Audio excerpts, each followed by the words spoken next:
Greetings. Hey, welcome. So we got a really cool show today. We are going to talk about the Islamification of America, all over America. And then we have a super, super special guest joining us today, all the way from Iran, Miley Cyrus's sister, Annie. We're talking, Oh, if it wasn't Terry saying that. Thank you and guys for having me on. yeah, By the way, when Terry says all the way from Iran, location-wise, I am in America, but I did make my way here all the way from Iran. yes. And we're going to tell all about that. It was just a little inside joke for everybody to be part of. I know, but can you imagine if I didn't make that correction and your audience are like, Yes. how is she? They're going to kill her. She's not wearing his job. And Right. she's talking to two coffers. Yeah. Right. I Right. shouldn't have done that. You're right. I should have kept that a secret. I'm in Iran. Yes. Yes. So I'm excited about this show. Annie's going to be our subject matter expert. And she'll share her whole story from Iran and escaping and why we have to be vigilant on what Vigilant. Muslim the Islamification of America. I'm a Catholic and I'm not a good Catholic. I say it over and over again. I am ashamed of the Catholic religion, my church, what they did to America, so um I'm not comparing to the Muslim religion, but I just wanted to throw that in there. I'm a Catholic. I'm ashamed at everything the Catholic Church has been doing to our country. We have so many different fronts and battles. We're fighting the NGOs. We're fighting the leftists, the communists, the Marxists. We're fighting the Muslims, and it's all happening at one time. And people have to wake up and listen to these different things that are happening in our country and take them serious and fight for our country and our children. So, one of the reasons I think we gravitated towards this subject, it's always been top of mind for Mike and I, is that people probably saw what happened in Dearborn, Michigan a few weeks ago, kind of became international attention. And I'm glad that Jake made it out of there in one piece, slapping the Quran with bacon. And I mean, I did laugh. I know some people didn't like it, but I thought it was funny because it was kind of like in their face because if you saw some of the squad cars up there, they're in Arabic. I grew up in the Southwest Side, 87th in Harlem. They call it Little Palestine now. The high school I went to, one of the boys' bathrooms is not like endorsed by the school, but my friends where I grew up there my whole life, boys can't go in there unless you're Muslim. So I mean, it's just crazy. They're naming the street Harlem over there where I hung out at it's called Little Palestine as well. They were riding Arabian horses down the street about a week ago. They shut down the streets and they protest. The mosque there, and I don't know if we have videos on that or not. The mosque, 1979 is when I went to high school. That's the first time I learned of PLO. The mosque opened in 1959, but it didn't really grow until the 90s. But 1979, one of my friends was beat up at a red light, and the four Muslim guys were screaming PLO, PLO. We didn't know what that meant until 1979 when all this stuff started happening. Like, what the hell does that mean? So since then, the whole neighborhood's changed. Everything is in Arabic where I grew up, and in Bridgeview and Burbank. Everything is in Arabic. So there's nothing wrong with people that want to simulate like most of us and our grandparents have, but a lot of these people, including the mosque by my house, has been radicalized. It's in the papers and stuff. So that's, I don't know. Do you want to jump in here, Mike, and then do a nice introduction to Annie, and then we'll let Annie jump in and we'll show the video. Oh yeah. Well, let's Annie can kind of introduce herself, I think. And again, she's been a great friend of mine, huge asset here at Ex America News. She's an expert on Islamification of America and Europe. And is out there sounding the alarms on this for years, well before the things got to the boiling point we're at today. But I think in the last probably 2 years is really where you've seen it just escalate through Europe, where this isn't something that's scaring everybody now, then I really don't know what to tell you. When you look what's happening in London, France, Germany, they're all on the verge of a civil war. Germany announced about a week ago they're on the verge of bankruptcy because they've taken in so many Syrians that don't seem to want to go home, that are just bankrupting their welfare systems. The UK, you've got stabbings in the subway, almost a daily occurrence now, and they've essentially taken over the city. We've seen the same thing happening here in Dearborn. We just had another incident in Texas, in Frisco, Texas, where now they've got prayer rooms in the public school. They can't put up the 10 Commandments. The Democrats sued over that, but you can have a prayer room at Liberty High School in Frisco, Texas, and nobody bats an eye. So we've got to do something about this. We have to put a stop to this immediately. My So, turn. Annie, Yeah. why don't you give your elevator pitch of who you are, how you ended up here? Then we'll show the videos after you do that, and then we'll jump in from the conversation. Sure. Before I do that, returning the joke, I will not hold it against you, Terry, that you're a Catholic. Don't I promise. But I will say this: we are way past the point of being vigilant. Yeah. We're at a point of being activated. Yes. Vigilant was during Hussein Obama. Today is activated. Mm-hmm. And when I say activated, I want to be clear, disclaimer for this show and the audience. I'm not talking violence, bigotry, racism. No. I'm talking educate, prepare, arm yourself with the knowledge that needs to counter the lies, then go for holding our representation of government accountable for allowing the growth of Islam in America. That's what I mean by activate. That whichever stage you're on. Mine right now is educating others. And there are still, unfortunately, many people in this country who will not even know the difference between Islam and Muslims. I literally have heard American referring to the religion of Muslim. Muslims are the one who follow the religion, though it's not a religion. The name of it is Islam. So now my background, my credentials, as I like to say it, I was born and raised in Islamic Republic of Iran. Some of you might call it Iran. I was born after the Islamic Revolution of 1979. And believe it or not, though 1979 marked the Islamization, full conquer Islamization by government in Iran, immediately right after that, it started affecting America. We can get into that if you want to. But Terry, since you said until the 1979, I was like, yeah, I know. That's where it started showing up in America as well. I was pretty much raised in the Islamic country under the Islamic or Sharia constitution in an Islamic family with a father who was a sheikh, Islamic leader, with the power of judgment, fatwas, and all of that. A mother who was a Quran teacher. I will say this in parentheses, by force, not by choice. That is my mother being a Quran teacher. Pretty much by rules and regulations of Sharia in the country, I became an adult woman at age 9. As an adult woman, I was held accountable for my actions. Therefore, until age 13, I faced arrest. Literally, yes, handcuffs, arrest, courts, detention center, prison, lashes, not flogging, lashes. There's a difference. Don't expect bunch of scars on my back. They're not there. Though it's not any better. And by age 13, by choice of my male guardian, my father, allowed under the Constitution, I was sold into marriage and became somebody's wife. At age 15, my mother's mother, may she rest in peace, she died of natural causes, but she managed to hire smugglers to smuggle me out of the country into Turkey, where I went to UN.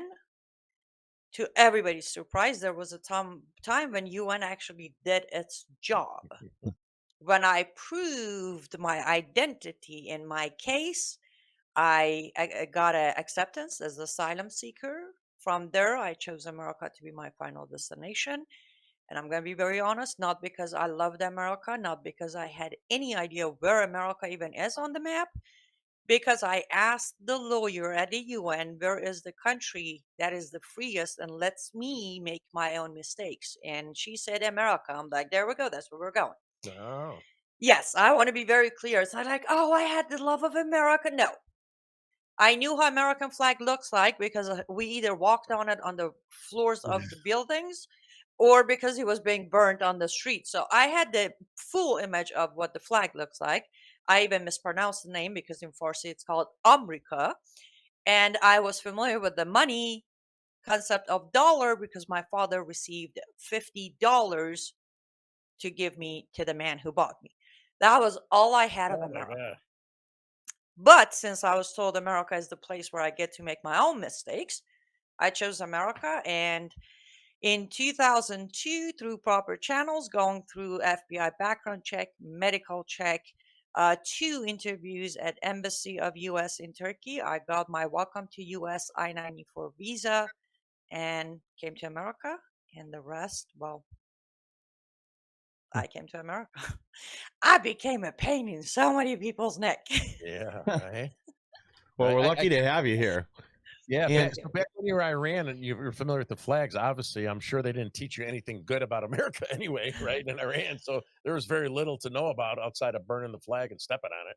Oh, well, it's the great Satan, that. Not necessarily you accept that. I'd be lying if I said I did declined it or accepted it. But the speeches and the TV and the news was the great Satan in Farsi, of course. That was the concept. You're supposed to look at America or the morning chant every morning at a school. We had to chant "Death to Israel, Death to America." It's Oh my just the god, way it you is. know what? That sounds like a modern day Democrat. yeah, Right? And people ask me, why do you understand Democrats so well? Yeah. Well, that would be why. I grew up in a place that the hatred of America was number one priority every morning. Yes. And Yes. because I'm not too familiar with it, but did you have to, at the age you were at, or what age is it? You got to, did you have to cover yourself back then, or Yes, age 9 at age when you 9 you had to? Oh yes. my god.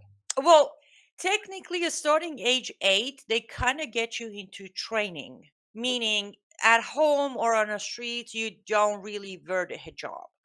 But at a school, you do. Like, I have a picture of my first day of a school, not Mhm, even, 8, 7. First day of a school, and you see my uniform has a little white hijab on. I have mhm, that on. They would allow us to pull it back in classroom, but we would wear it on our way to school, on our way back. So the training starts about 7 and 8. About age 8, they start teaching you the prayer. They kind of prepare you because right at 9, that's it. You can't make mistakes. You have to be comfortable with your hijab. You need to know how to do your prayer. You need to know how to do your mhm, fasting, mhm, your call to prayer, your dua, all of that. So 7, 8 training starts. Starting at 9, it is mandatory.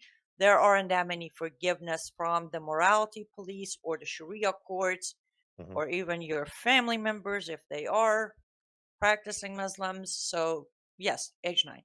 So, the hijab too is I'm asking this because I'm curious, and so I could better understand. I know they have the full face coverings, or partial, or non, or like, what's the difference, and why do some fully cover their face and some don't? Like you just see their eyes, or can you explain the difference between the three? Yes, so the practical to claim an Islamic hijab code is where you have to cover everything from head to toe except your face, from ear to ear, forehead where your hair grows to your chin line. Also, your tip of your fingers to your wrist. Jesus. Those are that is the Islamic code inside the Quran. Uh, And whatever you wear from head to toe has to be loose enough that nobody can kind of figure your figure. yeah. They can't. If it's in the slightest way a shadow of a figure showing, that will be considered not proper hijab. Now, countries like Iran, for example. Iran is a good place to go because you see all of it. You see the standard Islamic hijab, you see the Sunni hijab. What you're referring to is the Sunni hijab. With just the The eyes. sect of Sunni Yeah. even covers the face, and they have like little mesh in front of eyes so they can at least see Jesus. where they're going. Hmm.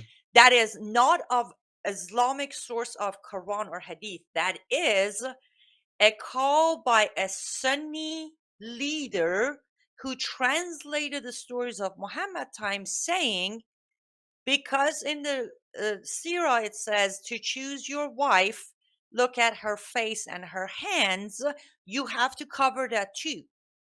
Mm, Unless somebody's coming to see you as a possible purchase product, you got to cover that too. So I can't claim that the niqab is part of Islamic code, mm, but it has become some Wahhabis, like Saudi Arabia, Hmm. also during Iran, there was a dynasty, Qajar dynasty, that the king of Iran said every woman has to wear the niqab too, Mm. unless somebody's looking at you or somebody's coming to your father to pick you as a wife. Then you can lift it, let them see your face and hand. These are the base minimum is what I describe in the Quran, which is still, I can tell you, when you're 8, 9, 10, for love of all things, comfort, even 15, that whole thing is a struggle on its own. You can't function. Imagine. Like, half of, especially after the first time I was arrested by morality police for accidentally showing my hair from back of my hijab, half of my function was, am I clear, is it hidden, am I safe, are they going to arrest me? That's where my brain cells were. Mm-hmm. Like, in public I would That's trip crazy. and fall because I was fixing the front, pushing my hair in to make sure I'm not being arrested. You know, it's funny. It's on a way, way, way, way lesser scale of what they did to these young children with the stupid ass masks, and the kids were worried about their masks and getting in trouble in school. It's not. I mean, it's not obviously serious, but the same. I mean, you can see the same struggles. My kid, like, having to wear a mask and worried about getting in trouble in school for not having the mask on properly, or my son had one that was too thin, and the teacher said, "I better not be able to see your lips." I would send him to school with the mesh one to be an asshole. But they would chastise the kids if they didn't wear their mask properly. Put it up over your nose. Actually, Michael can tell you that I couldn't and I refused to wear the mask. It wasn't the mandate issue. It's that I literally had flashbacks. Mm-hmm. I would have started like, I can't breathe. I can't breathe. Mm-hmm. So I would just, I didn't. I didn't go. Well, we are in a fairly good area. We didn't have the mandate, to be fair, Mm-hmm. and I worked from home at that time, so I didn't have a job that required it. But even if I felt like they're gonna make me do it, I wouldn't show up there. You would So do you would yes, do the George Floyd. what was that? I said you did the George Floyd. I can't I breathe. did. I I can't can't breathe. breathe. Yes, I'm kidding. I'm kidding. I couldn't breathe. I would literally have flashback Wow. to that whole concept of covered, though I should say, never in my life did I have to wear the niqab. Mm-hmm. There was a time where I had to wear the burqa. Mm-hmm. I did, in Jeez. a different format than Afghans and Saudis. Iranian burqa, the front is completely open, Mm-hmm. but it's still pretty much a half open trash bag, Mm-hmm. which is in a weird way more a struggle because you need to use your hands to hold it together so it's Mm-hmm. not flying behind you like a Yeah. cape. Yeah. So I did have to wear that. There was a time when all schools in Iran mandated the burqa.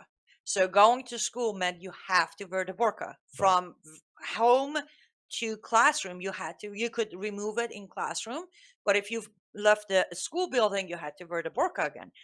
During that time, I can tell you, one of the at that point, of course, my heart was stopping, but today when I think about it, I just laugh at how clumsy I am, and I am clumsy. Michael can testify to that. I had my burqa on. Now the school mandated, and Mm-hmm. some family members grabbed onto that and it became a full thing for me. I had to now wear the burqa at all time. So I'm on my way to grandma's house. I have my burqa on. I very rush to get a seat at a taxi, sit, close the door. As soon as the taxi takes off, within 5 seconds, my head gets pulled to the corner of the door. I didn't grab the burqa fully in, so it was out of the door and got cut into the wheel of the Oh. car. And I'm over there putting my hand between the head and the body of the car, screaming to stop. Oh shit. So we got to grandma's house with my head hurting and the bottom of my burqa shredded. Like, Yeah. it might, today I laugh at my clumsiness, but at that point, at that age, I was having a heart attack. Yeah. Worried about that too much. That's the thing. There is, people look at it and like, it's a cultural thing. No, it isn't. Bullshit. No, it's It's about control. absolute torture. As Yep. someone who has faced the cover, the head cover, the Mhm. full head cover, and the burqa, I can tell you it is absolutely a struggle to function, just function. And let's And not mention, yeah, in the United States, a full head cover might not be a bad idea for the Democratic women that are, you know, are out protesting. Have you seen them? I'm sorry, that's a serious thing we shouldn't even talk about today. No, I hope we don't have Democrats watching us. I don't think, unless we get spies. But any woman, right, Democrat woman that wants equal rights and all this other things that they've been shouting for. I don't know how they could support Hamas and all this crazy shit that is coming to America and defend this type of behavior and how they treat women. It's just absurd. It's absurd. Well, how do I put this? 99.9% of feminazis out there, either part of Red Green Axis or part of liberals, Democrats, their agenda is not freedom and equal rights for women. That's true. Yes. Their agenda and goal is to demoralize man. Yeah. They don't care what happens to women in Middle East or Hamas or what. They just have this agenda. Agenda is man are toxic, poison, da da da da da da. They haven't learned. I've been called many times when I do claim to be a traditional feminist fighting for women and girls' right under Sharia. And I constantly get called that you're a fake feminist. I'm like, no. You guys are feminazis. You can't, you have gone so far out of your way to eliminate the existence of man in our homes that I saw your narrative. I saw your agenda, your hatred. It's not about empowering yourself. It's disarming man. Yeah. Well, exactly. They don't care about women or women's rights. What they care about, what their real goal is, communism or Islamism or whatever the buzz. You're right. You're right. It's the same thing with the LGBTQ. Not that they care about it. They just want to, divisive. It's the same thing with the porn in our kids' school. It's all intertwined together. It's trying to divide and distract and just hurt our country. That it's just fucking it up. Yeah, and that's the real irony there is that if they were to go out in the street in Palestine and hold one of the little protests, they'd be getting some free rooftop flying lessons a half an hour later. Half an hour later? You're being too generous. No, they do any of this on any of the streets of Islamic countries. The citizens, forget about the governments. Exactly. The citizens of that area will literally, it is dictated by Quran. The stoning, the judgment of a stoning in Islam is started in the Quran towards gays. On the streets, they will grab stones and throw at you and kill you.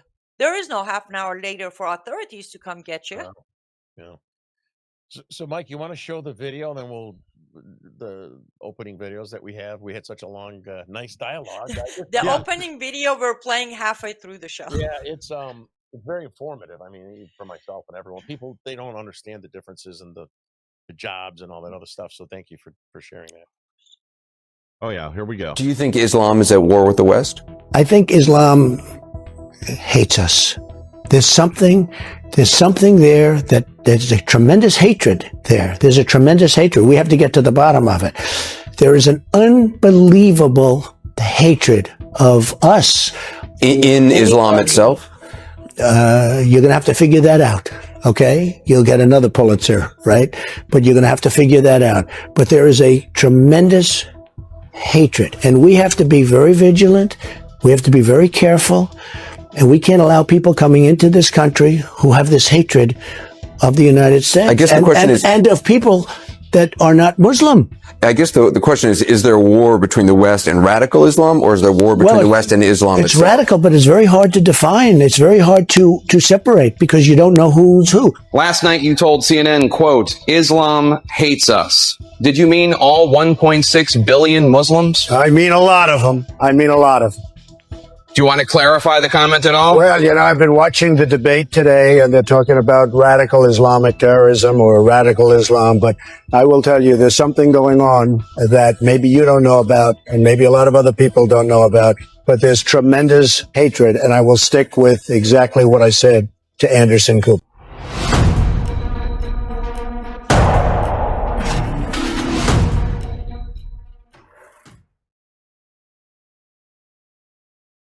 Okay, sorry. I thought there was more to the video because they had another minute on it. Yeah, I don't know. So to his point, the 1.6 billion Muslims, of course, not all of them are bad, and just like anything else, you want to blanket. But what I've seen, and from where I grew up and my neighborhood, and just experiencing what my grandparents from Italy, when my mom and my aunts and uncles, they didn't teach and I'm not saying this is the right thing, but and it's a lot of Italians, they didn't teach their children when they came from Italy. They wanted their kids to assimilate. They wanted to be Americans, right? They purposely didn't teach my mom and my aunts and uncles Italian because they wanted them to be proud Americans, right? And these people are coming over here and they're creating their own little neighborhoods, or you know little Palestine and the streets, and I mean, we have Italian delis and all that stuff, but they're just changing the whole neighborhood not to assimilate, and to force the women to dress, as Annie described. And how are we going to be one American, in the United States of America, when we have these different ethnic groups that are trying to force their religion upon us and have their own Sunni laws and all these other crazy things that are associated with the radical side of Islam? And then to Trump's point is how do you, and you could help us with this, Annie, how do you differentiate between the radical ones, right? Like I just read it that the mosque by me had been taken over by radicals. It wasn't like that before. Well, How do you differentiate and separate and defend against that, Annie? You don't. Okay. Let me quickly, I'll do it fast. Number one, there are no 1.6 billion Muslims. There aren't. Proof. Islamic Republic of Iran's number of population today is 82 point some million people. Hmm. Out of 82 point some million people, you receive 82 point some million Muslims by record because the country mandates the religion of Islam. However, more than 70% of country, you talk to them directly, will not identify as Muslim. They are either atheists, Zoroastrian, Jews, or Christians. Hmm. Hmm. So the 1.6 billion is a myth number. Same thing applies to Pakistan. You have Zoroastrians in Pakistan. You have Hindus in Pakistan. Remember, Pakistan is a non-existent race, Pakistani, and it's a non-existing land. It belonged to India. When the Muslims of India decided they don't want to coexist anymore, Western countries gave them a country called Pakistan. Side note, Pakistan, by word, if you break it to PA, all that, it stands for the 6 provinces that separated from India. But by word, Pakistan means the land of the clean, because the other Indians were the filthy ones as non-believers. Just a note for your information. Yeah, for people that don't know, sorry to interrupt you. I work big international consulting firm, been to India a number of times for work, and I didn't really know how much they hated Pakistan when until I went there, and you had to prove that you're not, related or whatever. And it goes back to what Annie said and how they separated it from the country. And for those of you that have a telemarketer that calls you from India trying to sell you stuff all the time, if you really want to piss them off, you just say, "Are you calling from Pakistan?" I Do swear, not do that. I do it all the time, and they get pissed. So go ahead. Go ahead. Yes, but that's the thing. The population of Pakistan, Bangladesh, Iraq, Kuwait, Bahrain, Saudi Arabia, every single one of these 50, that's 50, the 50 countries that are officially Islamic report their population under the entire population of Muslims on earth. None of them are accurate. They mandate the Islamic faith. When you're born, on your birth certificate, they stamp you a Muslim. You don't have a choice. Therefore, that 1.6 billion absolutely doesn't exist. Second thing, radicals. There is no radical. You're either a Muslim or you're not.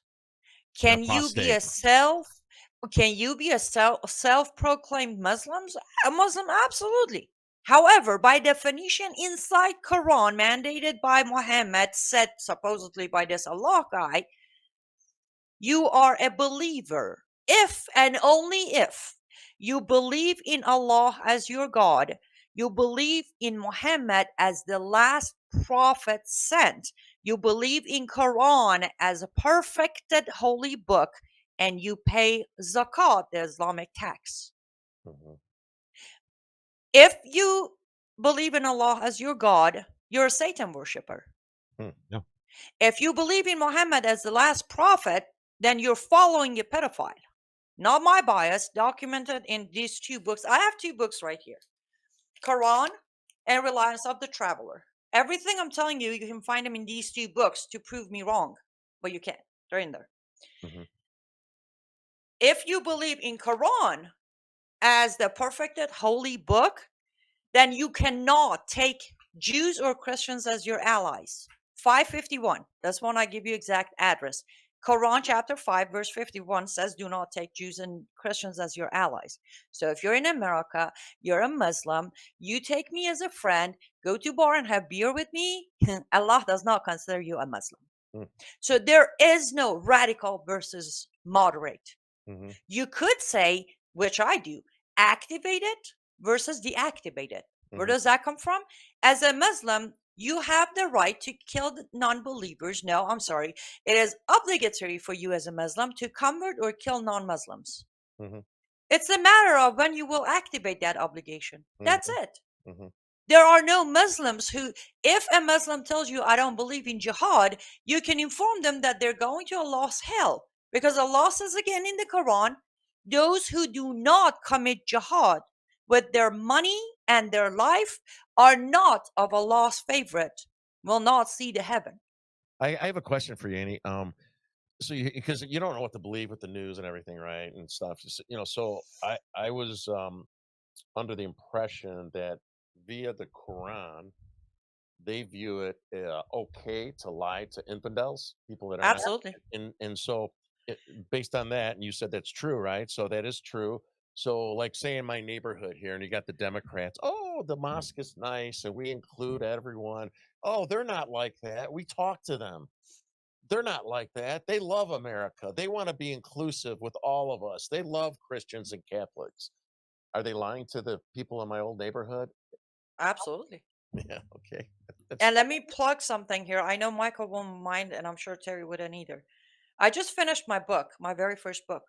It is in hands of editors. Lord willing, prayers up. It'll be out soon. Though everybody was expecting my first book to be my autobiography, I decided not to do that. The book is literally, as of right now, if the title stays the same, is the architecture of jihad. I broke down the entire different phases and phases of jihad because most American things you say jihad, Mhm. buildings blowing up. Mhm. There is way more to it. And one of the jihads in that book, one of the somewhat longer chapters of that book, is called Deception Jihad. Again, majority of Americans who have been involved, as you said, they are aware of the word taqiyya, where you're allowed to lie to non-Muslims. But what they're not aware of are 5 different types of deception. There are 5 different types of deception. There's where you can tell someone, oh, you're a Christian, that's okay, we can be friends. But then there's Hamas doing hudna, where they will agree to a temporary ceasefire, pretending to work toward a permanent peace deal. But based on Islamic laws, they are only allowed to make peace deal with Kafirs if they don't have the upper hand to win the war. But as soon as they regroup, they have to attack again. Mhm. And then Don't they have there's to the do that other within one 10 where years? They can only keep an 10 years agreement. is their limit. Yes. Hmm. But by many, and I mean many leaders of muftis is the word, let's say all the popes of Islam, it Mhm. has been suggested not to extend 2 years because even Muhammad himself, though he signed a 10-year peace treaty, he ended up breaking it in 2 years because he was ready. So they say do not extend prophets extended peace. He made it 10 years. You can do it 10 years, but it is more suitable to wrap it up before 2 years because Muhammad did it, so you should be able to do it too. Mhm. That's why you keep seeing repeatedly, you see the Hamas situation with Israel. And the fact that nobody's catching up with it is pretty frustrating for someone like me who's aware of Hidna. Yeah. And then you have the one where a Muslim is allowed to come to a non-Islamic court, flat out give a wrong testimony to protect a Muslim brother from execution or So, persecution. yeah, so in summary, what you're saying is, again, this goes to the liberals or whatever, and they're peace-loving Muslims, is that They're being fooled. yeah, it's okay. I mean, it's expected of them to lie. It just depends on when and where and what they're going to lie about at what time, and they could lie Yes. with a smile on their face until they eventually get to a position where of power, and that's what I think they're trying to head to. Is they're populating all over America and taking over neighborhoods. I forgot to send. I don't think I sent this to you. As I was doing research for our show, Mike. I was going back to my neighborhood, right? Because a lot of people that watch are from my neighborhood, and it's actually a reflection of what's happening all over the country. So this one Muslim guy from Bridgeview. Yep, was I've got that video. Oh yeah, about the houses. Did you see that? one Is or that the no? guy? He's wearing a white T-shirt and the. There's two of them. Play whichever one. I mean, again, this is going back to my neighborhood. If it's not the right one, I will talk about what I was going to mention. All right, well, let's What's roll it. popping, guys? We're here in the Middle East. I'm in Bridgeview, Illinois. There's so many fucking Arabs here that Joe Biden and George Bush were trying to invade this place for oil. Everyone here's name is Mo. We got Skinny Mo, Fat Mo, Broke Mo, Little Mo, Rich Mo, Homo, fucking Mo Dollars, Mo Problems, Mohammed. All right, cuz, what's your name? Mo. Of course. Next guy, what's your name? Mo. Of course. You, bro. What's your name? My name is Mo. What country you guys from? Palestine. Of course, bro. Mo and Palestine. That's everybody here. How the fuck is there a Starbucks in business here in a little Palestine, fam? Who the fuck is funding this? I better not see any hijabis inside, bro. Well, I think I see one or two drinking a fucking macchiato right now, cuz. Here in Bridgeview, traffic lights are only a suggestion. No one knows how to fucking drive, cuz. I've almost died like 5 times. I've been here for 2 days. Bro, there's so many Palestinians here in Bridgeview that fucking Benjamin Netanyahu is getting offended, cuz. Bro, here in Bridgeview, they look at you sideways if you fucking speak English. I went to the Kanafa store. The uncle's about to kick my ass for speaking English, guy. What the fuck is going on? I just want a Kanafa, bro. What the fuck? Bro, why are you discriminating against me just because you're ESL, guy? It's not my fault you don't know how to speak English. You've been here for 20 years, guy. Not gonna lie, everyone here's a finesse. You're living off the food stamps and the babysitter checks, but driving fucking Hummers and G-Wagons. Well, talk about payback to the U.S. government. Here in Bridgeview, Mo Dollars will pick up Mariam in the Benz and cheat on her after in the fucking Beamer, bro. Astaghfirullah. I thought the Dearborn hijab. So he was joking, but he was serious with talking about on the food stamps and driving those nice cars. I mean, I see it there, right? They basically are mocking us, right? They're using our entitlement system, and then Well, look what just happened in Little Somalia. They've drained $1 billion in fraud money out of the federal government, out of you and I's tax dollars. And they're building in my neighborhood where I grew up. I was, back when I was raised a Democrat, it was all union, blue collar workers. Not, in my house was only 725 square foot. I mean, which is like really small compared to, but they're all like small, not that small, but now they're building, like I was told, 6-bedroom homes on these little lots. And then the other video, and I don't think that's the one I'm glad you showed that one because it shows how they're mocking us. But there was another video from Bridgeview, and the guy said somebody is buying up all these homes here, and the prices are skyrocketing. And I'm sure it has, because the money was coming in from Egypt and other Muslim countries for the mosque in those neighborhoods there. So I think what they're doing is they're going in, they're getting entrenched, and they're expanding their footprints throughout the country, right? Yeah. Well, I mean, this is something that we have had a focus on lately, both because all the Afghan, air quotes, refugees that have invaded our country that Biden flew in. We got 90,000 of them. We've now had either 5 or 6 arrested for acts of terrorism or on terrorist charges. How many were arrested for having child brides or other sexual offenses, Annie? Unfortunately, none were arrested. We had 3 cases of active child brides and their husbands in our bases. The child brides were removed and put under protection of Child Protective Services, but the husbands were not. They didn't get deported. They didn't face charges. None of that.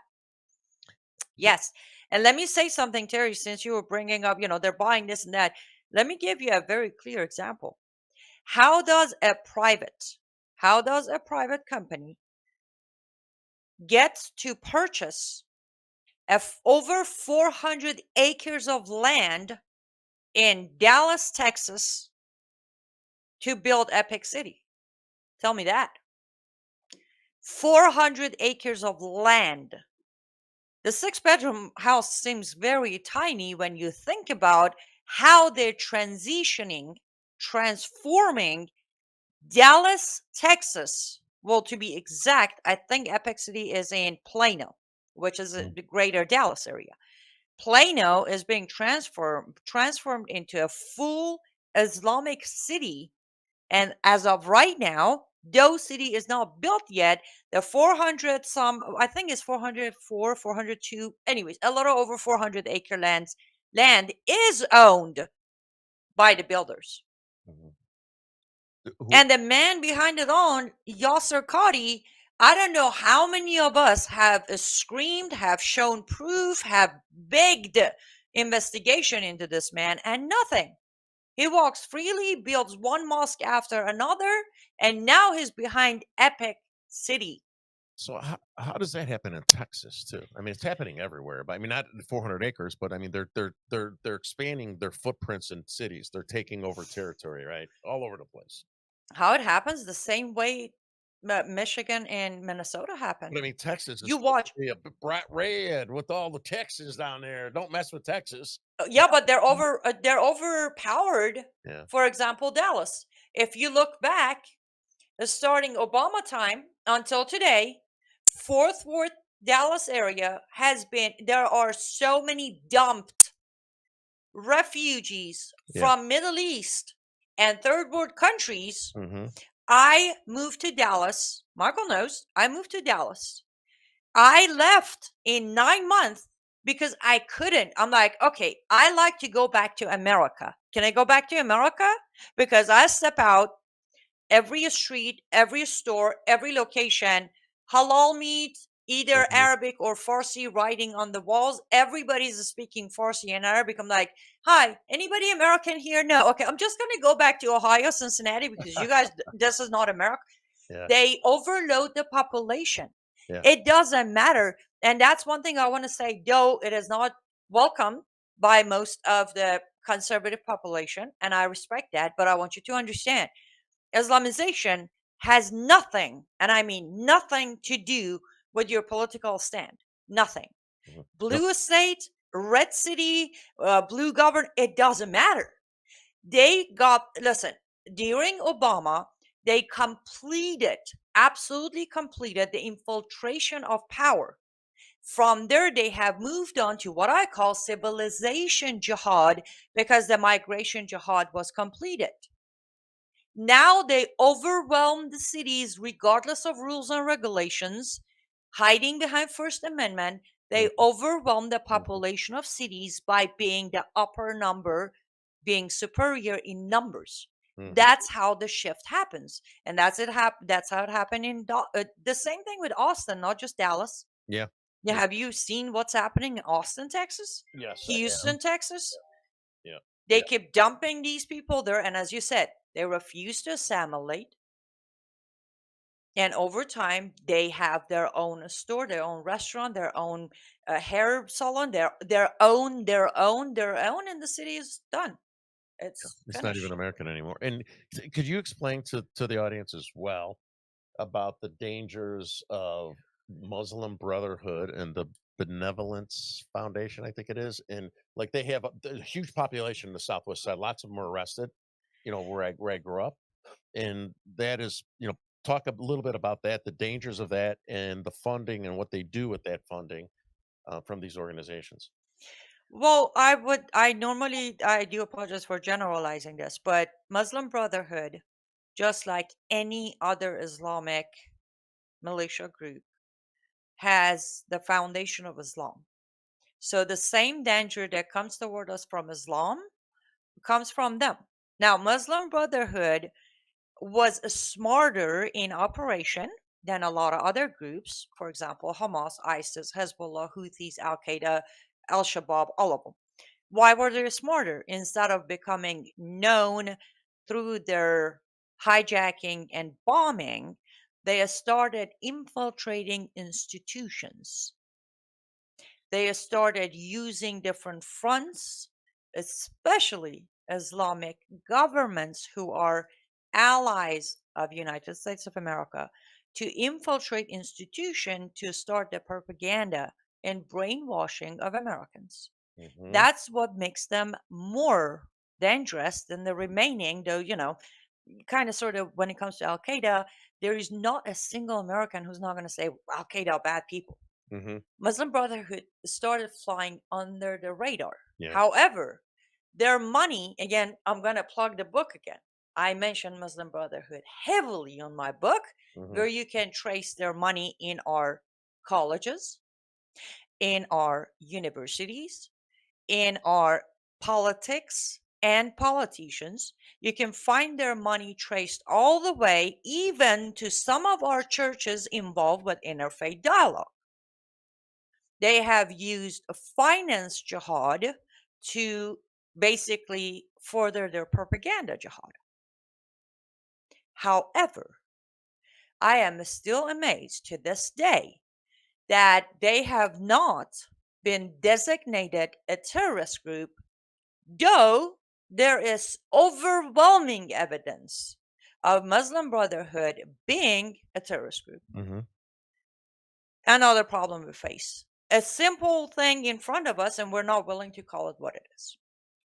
So I have another question I want to ask you about the media, and I know you were young, when you were in Iran, but if you still remember this, Mike and I talk about it on the show all the time how bad and evil the Democrats are. I view the American media as being more dangerous than the media in China, Iran, or whatever, because it's controlled by the government. And I'm hoping, or I think the people from Iran or China have enough sense to know, okay, the news is being controlled by our government, our military. We know we can't really believe it, right?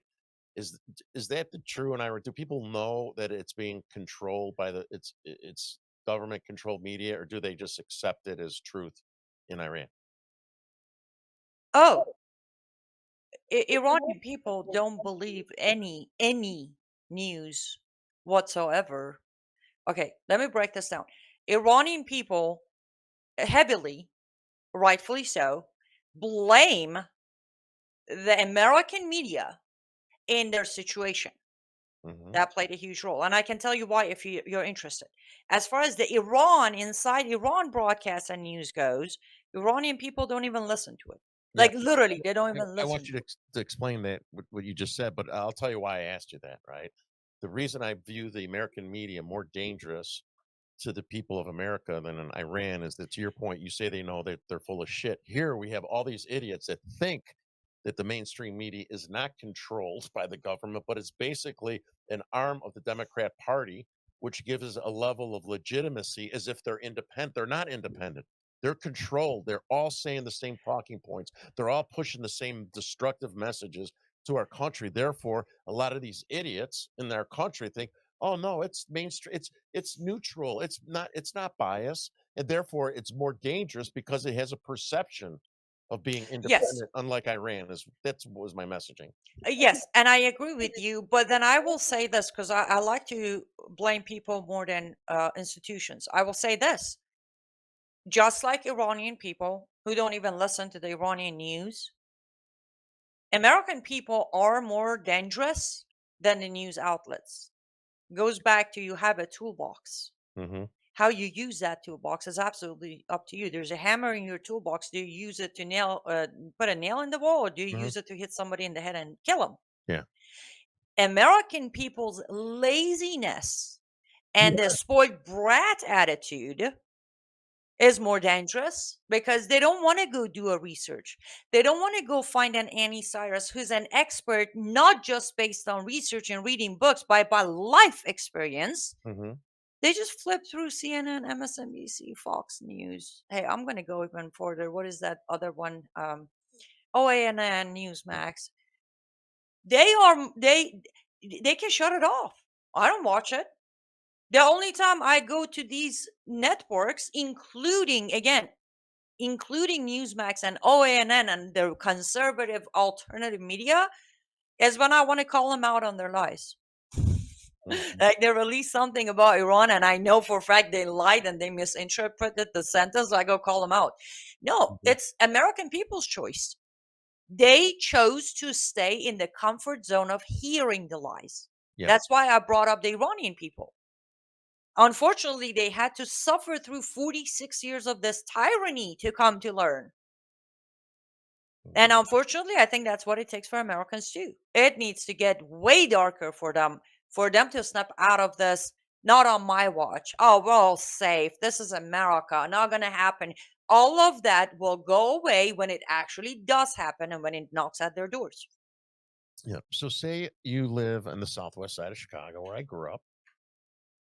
Those who are still there, and you have the mosque there, and you have these women driving their Mercedes and their burqas, and they talk to them. Oh yeah, we love you. I mean, what advice do you give these people that are in these neighborhoods that it's complicated, right? You don't want them to go to war, bigot, all those things that you said when we first started the show. But what do they do to try to protect their neighborhoods? What can they do? I know it's a tough question.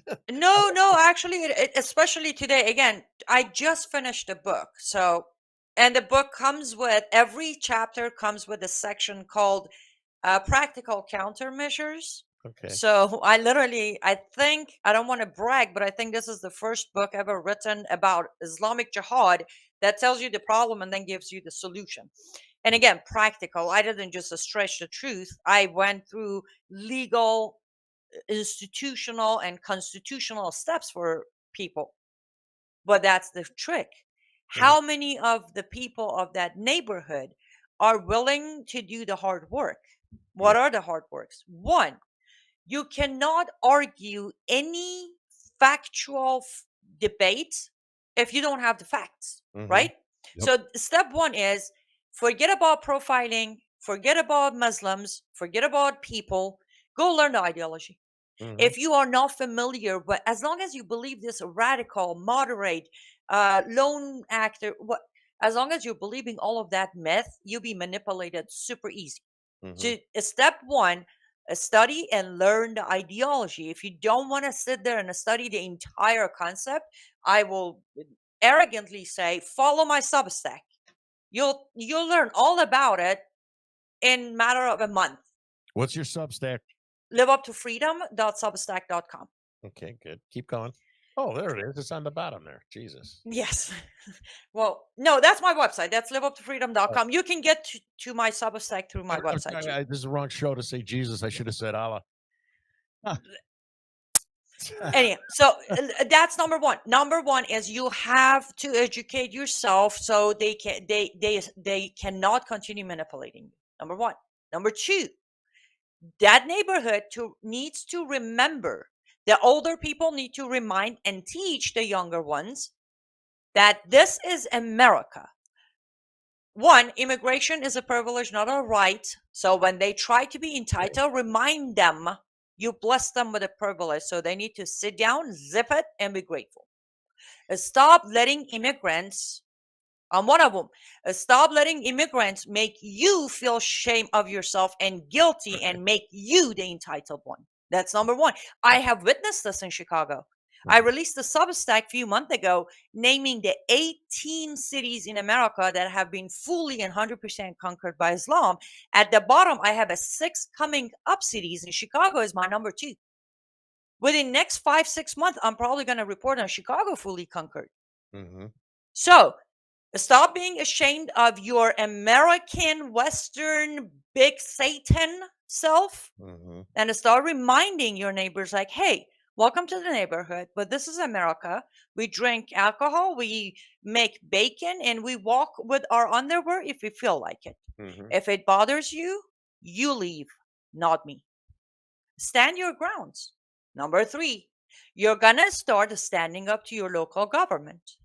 Every time when you're educated, you can spot all of the law they are breaking on their protection of freedom of religion. Remember, freedom of anything applies as long as you're not breaking the law. Freedom of religion does not give you the right to mutilate a 6-year-old girl. That is a crime. Freedom of religion does not give you the right to sell your kid as a bride. Freedom of religion doesn't allow you to have 4 wives, right? So then when you know the ideology, start spotting where they're breaking the law. And then you start bringing that to your lawmakers. And if your lawmakers don't make a decision about it, you take it to the state level, if not federal courts. This is a fight. Mm-hmm. I'm going to move away, go somewhere else. That's fine too. But if you want to fight for your neighborhood, you got to fight for real. Yep. And that requires you knowing the ideology of Islam. Sorry to say that. I don't mean to be mean. It also requires you understanding our Constitution. Yeah, Most them are you as know well. what, when you say that, right? So I agree with that, and with everything I've been through personally, I cannot get. I couldn't, for when I got into this fight 4 years ago, I could not get a dad to stand next to me holding these nasty posters up of genderqueer to say porn doesn't belong in our child's school because they just got lazy. They're scared. They won't Mhm. fight. So even taking this fight at this level is going to even be more challenging if you can't go to a school board meeting and say, I don't think porn belongs in my child's school. How the hell are you going to fight this battle? We got soft, we got weak, we got lazy. And people, that's part of why we do our shows, right? And you do your book, is our job is to try to enlighten people to wake up, to get off your fucking ass and help us because we're in a war and we're losing this war. Yep. Absolutely. And that's why I started. I said, how many of people in that neighborhood are even willing to fight? Yeah, no, you're right. That's number one. I have been doing what I've been doing. Wait, I didn't have any gray hairs back then, did I? It's No. been a decade, literally 10 years. I'm not saying nobody, but to my expectation, a very small number of people have come to wake up, ask questions, follow through, send me cases. I'm like, come on, guys. I come from it. I am telling you what you're allowing in this beautiful country is not pretty. It is not compassion.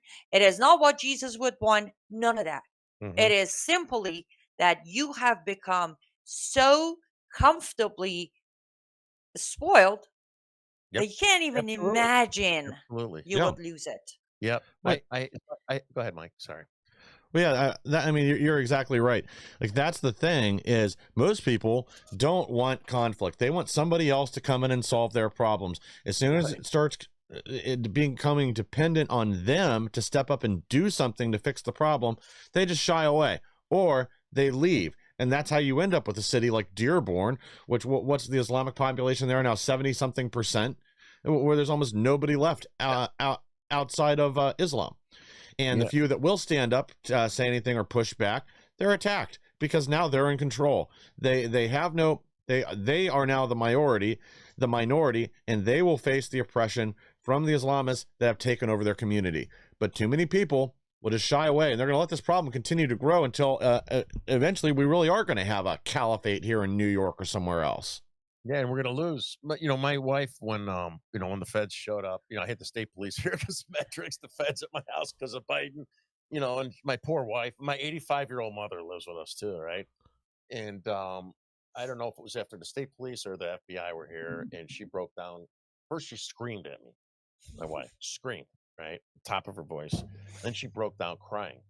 Said she's scared. What if the kids were home from school and they got arrested in front of you? I don't know what to do. I don't know who to call. I don't know anything about this. She was, why are you doing this? You got to stop doing this. I said, Carrie, I'm doing this because other people didn't.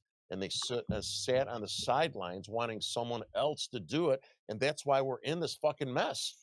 It's because people don't they to everything that Annie said and Mike, they got lazy. They think someone else is going to save us. They're not going to save us. We have to save ourselves. We have to save our children's future and all those people that died for our country. So this show, these topics and stuff are important. People have to understand you got to pick a battle and help us. Pick one of these. Stand up for your children. Speak out against the Islamic radical crazies or the Catholic charities flood Venezuelans. I got one last question for you, Annie. It's because it's a bit, and this could be another. I know it's going to be a long ass answer for this.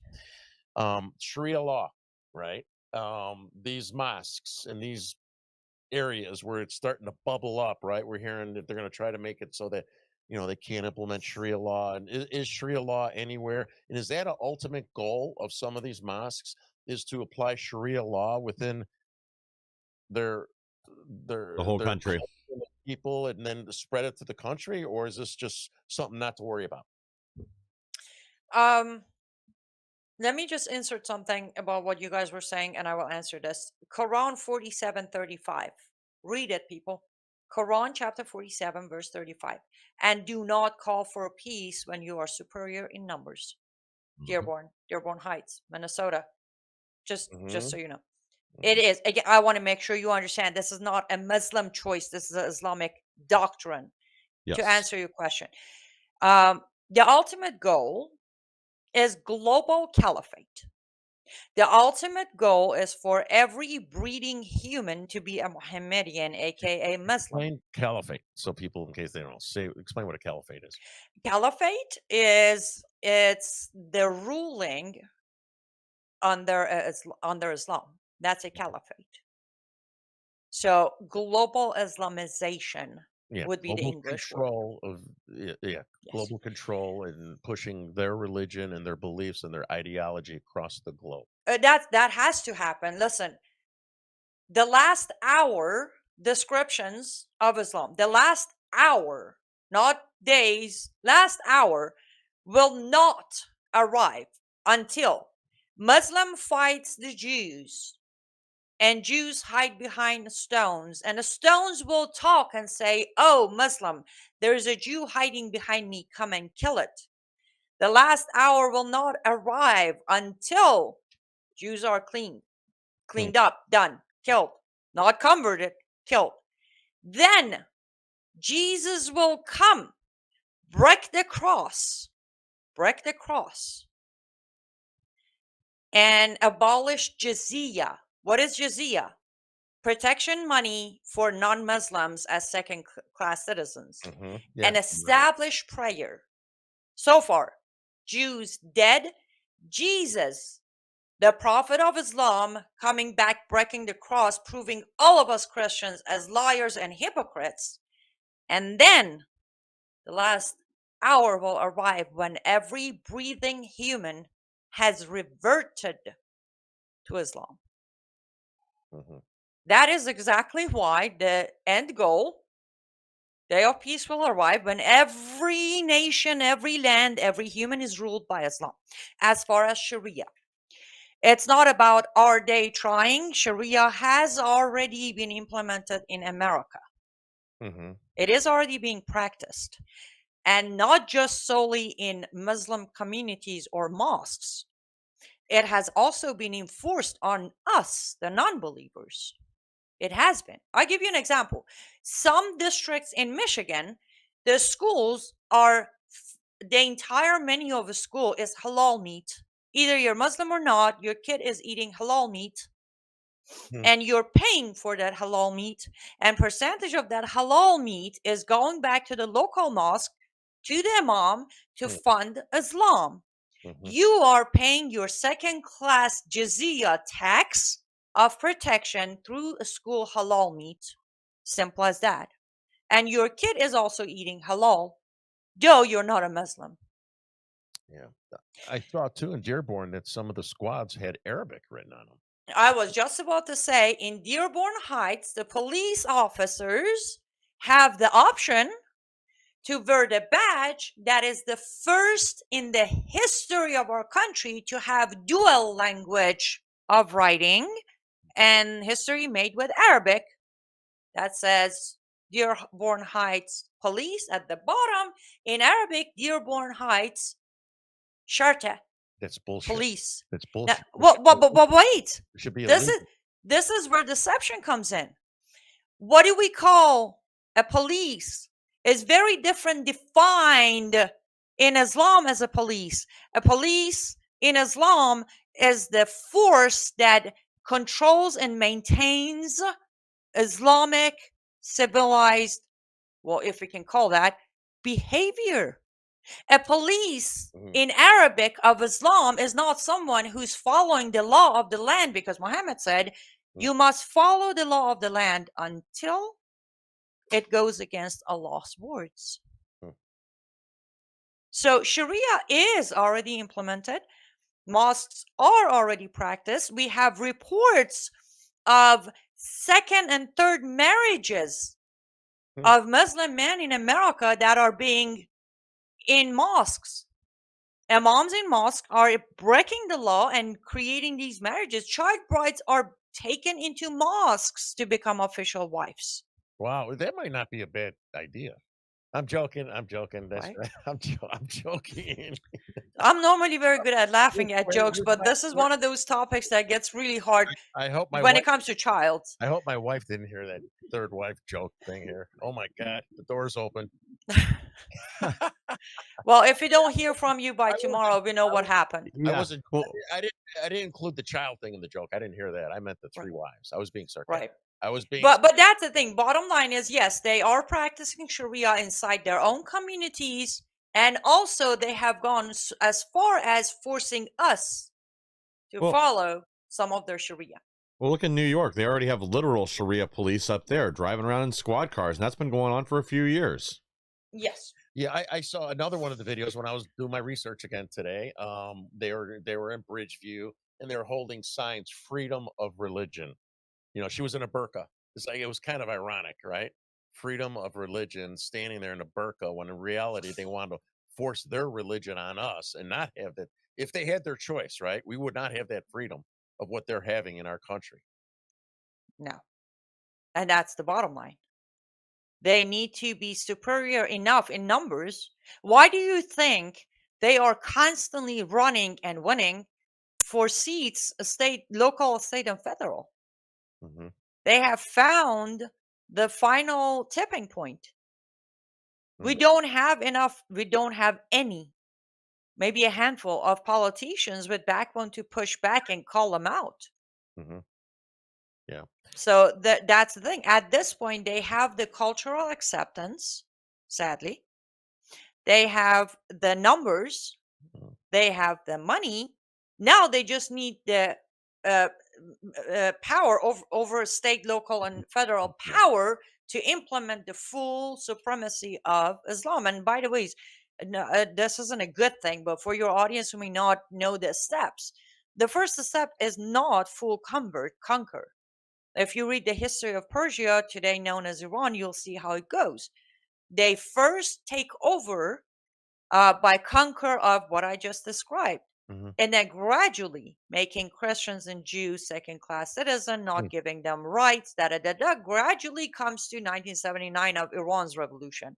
At some point, it's done. Hmm. Even if you're the minority, there are rules and regulations for you to stay alive. And America is the last place, by the way. This is it. There's nowhere to go. Trust me.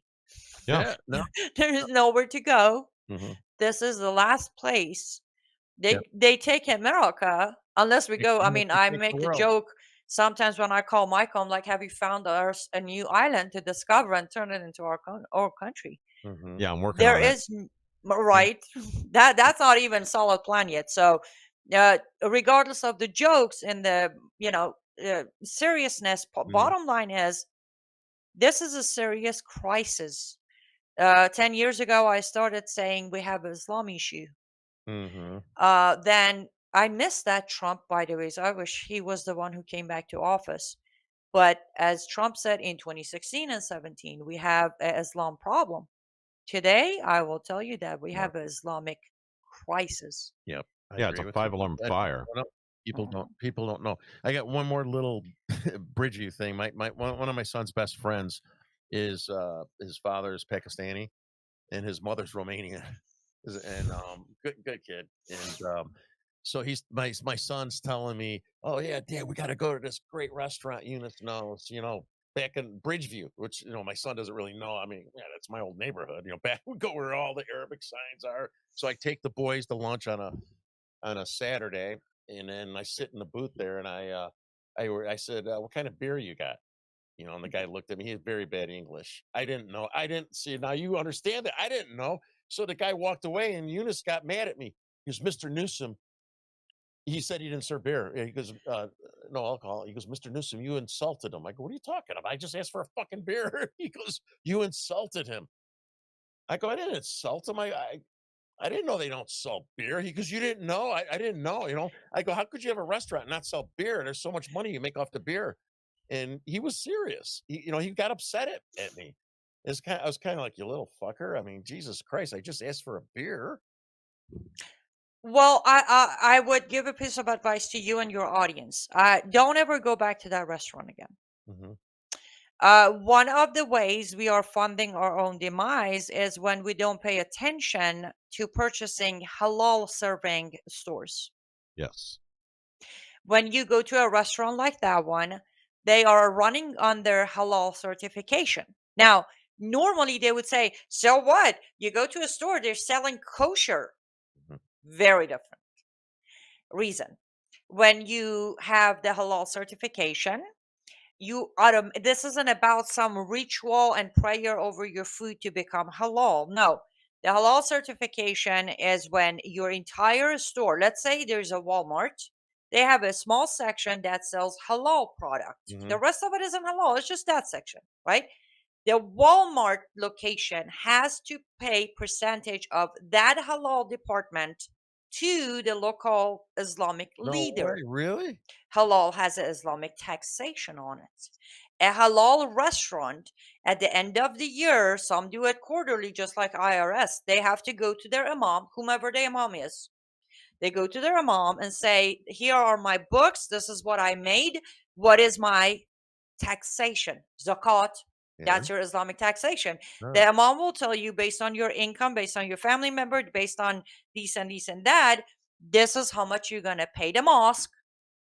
And it is very clear in the Quran, zakat is for the following: the poor, the orphans, and the furthering of cause of Allah, aka jihad. Terrorism. So the Wow. money you paid for that dinner, portion of it, is going back to the jihadists that are coming to blow themselves up. Yeah, and all those signs around there are say halal. I mean, they like the strip malls above, all, like Boycott everywhere. any halal product, any halal restaurant. Do not fund your own demise. Well, that was very good for the audience to know because I didn't know that. So that was probably I very, know. very important. Yes. Well, do we have any closing statements from either of you? Annie, I think you should do one, and then Mike. And I want to make one statement before we sign off about an interview I'm doing. But Annie, why don't you go first? Sure. Well, first of all, thank you for having me on your show. I appreciate your audience putting up with my uniquely not so soothing discussion. Um, I'll repeat what I said. We have passed the stage of typical color coding, the white, the yellow, and the orange. We are standing in the very middle of red stage. It's too late to be vigilant. It's too late to be prepared. You need to be activated. I'm going to use an example that is not nice, but I'll do it. It's time for you to draw, aim, and shoot within seconds of notice, figure of speech. So buckle up, train yourself, practice every day. If you have questions, go to experts like myself who come from it, not those who read a bunch of books or Googled it or had an imam neighbor lie to them. Yeah. This country cannot survive if we keep waiting for somebody else to do it. Look at it this way. Imagine if our founding fathers would wait for somebody else to become the founding father. Right. So be the Exactly. founding father, be the patriot, be the American, stand up, do everything in your power so next generation like me don't come look you in the eye and say, why don't you stop them when they were toppling the king of Iran? Yes. Because trust me, that does not feel good. Yes. Yeah. Yeah. Yeah. You're exactly geez. right. I mean, Yeah. If we didn't sorry, go have ahead. our father and our founding fathers didn't stand up and they waited around, we'd all have crooked teeth like the British right now. And a terrible accent. That's right. That's right. Yeah. But yeah, I mean, you're exactly right. This is already a 5-alarm fire. It's been simmering for years now. Nobody's done anything, and we know exactly how they're going to respond. Now that it does look like some people are starting to get serious, and hopefully we can continue that momentum. The next thing we're going to hear is we're all racist, Islamophobic, xenophobic, whatever. Ignore that. Doesn't mean anything. It's not true. Then we're going to probably see even greater acts of terrorism. If they can't shame people into allowing them to stay here and continue to grow into their caliphate, then they're going to get violent. And unfortunately, what we've seen in a lot of cities after this George Floyd riots and otherwise is people give in to violence. We cannot allow that to happen again. This is a problem we have to resolve once and for all. We have to end these little colonies that they've built in Dearborn and Minnesota and everywhere else. The 90,000 Afghans need to go home. Sorry about your luck. You're a threat to America. Same with the Somalis. You're a threat to America. You're ripping us off. It's gone on for decades now. And you'd think after 30 years, they really wanted to become Americans and assimilate. They probably would have done it at some point. So that's clearly not a card that's on the table. But we got to stand strong, and we have to end this threat here in America once and for all. Canada's lost. England's lost. France is lost. Germany's lost. The Netherlands are gone. Most of Europe's been crushed. You basically have Poland left. And even that's arguable because, again, when you got one country left, how long can they really hold out? So we have to stand our ground, and this is a war that we have to win to ensure America's survival. Yes, well said there, sir. So one last localized comment from me. I know everyone's been waiting for this for a long time, and me and Mike are going to do a special show on Joe Severino and Max Rice. But I was invited on this podcast called The 815 Has Problems. That's an area code, and the cancer of leftism is spreading over there. So I'm invited on a podcast with JV and Blaine, and they have all the homework and assignments, and we're going to disclose the pathological lies and delusions of Joseph Severino and his butt buddy, Max Rice. So you can't miss it. We're recording it tomorrow, and I think it'll be out early next week. So make sure you guys local here. The 815 Has Problems. Look them up on Facebook, and you're going to enjoy the show. Awesome. Well, thank you again, Annie, for joining us tonight. To the audience, thank you for joining us. Please like, share, and subscribe. Help us to grow so we can bring more people the news the mainstream media doesn't want you to hear. And we'll be back on Thursday with even more. Thanks again.